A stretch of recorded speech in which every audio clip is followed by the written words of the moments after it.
बोले बांके बिहारी लाल की जय। ओम श्री परमात्मे नमः। अथ द्वितीय अध्याय। संजय द्वारा अर्जुन के विषाद का वर्णन।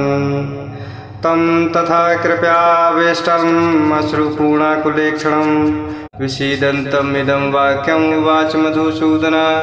और इस प्रकार धृतराष्ट्र को समझाते हुए संजय कहते हैं कि उस प्रकार करुणा से व्याप्त और आंसुओं से पूर्ण तथा व्याकुल नेत्रों वाले शोक युक्त उस अर्जुन के प्रति भगवान मधुसूदन ने यह वचन कहे। भगवान श्री कृष्ण द्वारा अर्जुन के मोह और कायरता युक्त विषाद की निंदा और अर्जुन को युद्ध के लिए उत्साहित करना। कुता त्वा कसमलम् इदं विस्मे समुपस्थितम् अनार्यजुष्टम् आश्वर्गर्यम् कीर्तिकरम् अर्जुन। और इस प्रकार अर्जुन के मुँह भरे वचन सुनकर भगवान कहते हैं कि हे अर्जुन, तुझे इस असमय में यह मोह किस हेतु से हुआ? क्योंकि ना तो यह श्रेष्ठ पुरुषों द्वारा आचरित है, ना स्वर्ग को देने वाला है और ना कीर्ति को करने ही वाला है। क्लेव्यम इसमें गमा प्रार्थनाए तत्त्वय उपपद्यते क्षुद्रम हृदय दौर्बल्यम त्यक्त्वा उत्तिष्ठे परंतपो। और इसलिए हे अर्जुन, नपुंसकता को मत प्राप्त हो, तुझ में यह उचित नहीं जान पड़ती। हे परंतप, हृदय की तुच्छ दुर्बलता को त्याग कर युद्ध के लिए खड़ा हो जा।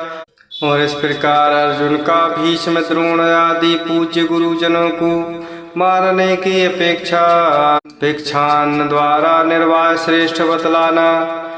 कथम भीष्महं शंखे द्रोणं च मधुसूदन यशोभि प्रति उत्स्यामि पूजार्हरिसूदन। और इस प्रकार भगवान के वचन सुनकर अर्जुन कहते हैं, हे मधुसूदन, मैं रणभूमि में किस प्रकार बाणों से भीष्म पितामह और द्रोणाचार्य के विरुद्ध लड़ूंगा, क्योंकि हे हरिसूदन, वे दोनों ही पूजनीय हैं। गुरून् हत्वा हे महानुभावान् श्रिया भोक्तुं भक्ष्यमपि हे लोके हत्वा। अर्थ का मान तू गुरु ने एव भुंजिए भोगान रुधिर प्रदेघदान। इसलिए इन महानुभावों गुरुजनों को न मार कर मैं इस लोक में भिक्षा का अन्न भी खाना कल्याणकारक समझता हूँ, क्योंकि गुरुजनों को मार कर भी इस लोक में रुधिर से सने हुए अर्थ और काम रूपी भोगों को ही तो भोगूंगा।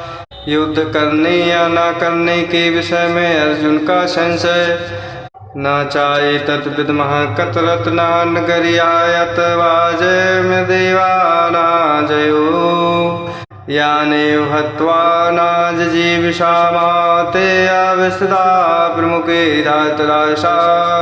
और हम यह भी नहीं जानते कि हमारे लिए युद्ध करना और ना करना इन दोनों में से कौन सा श्रेष्ठ है, अथवा यह भी नहीं जानते कि उन्हें हम जीतेंगे या हमको वे जीतेंगे। और जिनको मारकर हम जीना भी नहीं चाहते, वे ही हमारे आत्मीय धृतराष्ट्र के पुत्र हमारे सामने मुकाबले में खड़े हैं। और इस प्रकार मोह और कायरता रूप दोषों का वर्णन करते हुए भगवान की शरण होकर उनसे कल्याणप्रद उपदेश हेतु अर्जुन की प्रार्थना।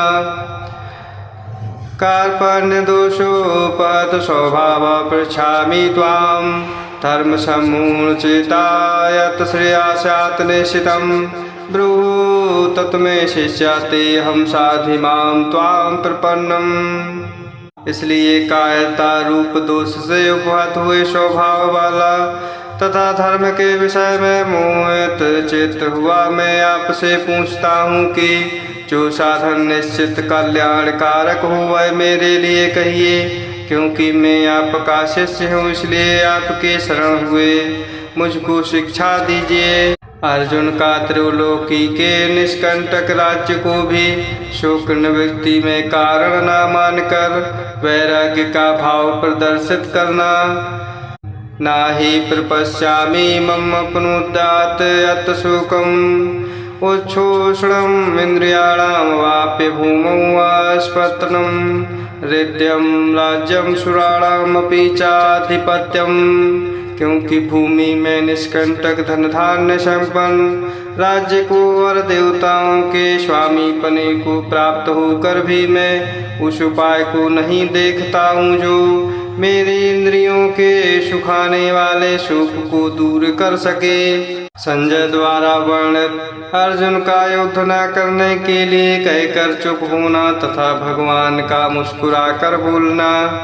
एवं मुक्त्वा ऋषिकेशं गुणाकेशा परन्तपो नायोत्सेति गोविंदम मुक्त्वा तूष्णीं बभूवः। और इस प्रकार संजय कहते हैं कि हे राजन, निद्रा को जीतने वाले अर्जुन अंतर्यामी भगवान श्री कृष्ण महाराज के प्रति इस प्रकार कहकर फिर श्री गोविंद भगवान से युद्ध नहीं करूँगा यह स्पष्ट कहते हुए चुप हो गए।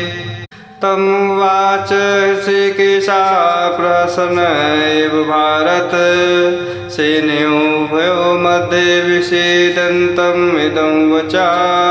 इसके पश्चात हे भरतवंशी धृतराष्ट्र, अंतर्यामी भगवान श्री कृष्ण महाराज दोनों सेनाओं के बीच में शोक करते उस अर्जुन को हंसते हुए से यह वचन कहते हैं। और इस प्रकार भगवान का अर्जुन के प्रति उपदेश प्रारंभ हो।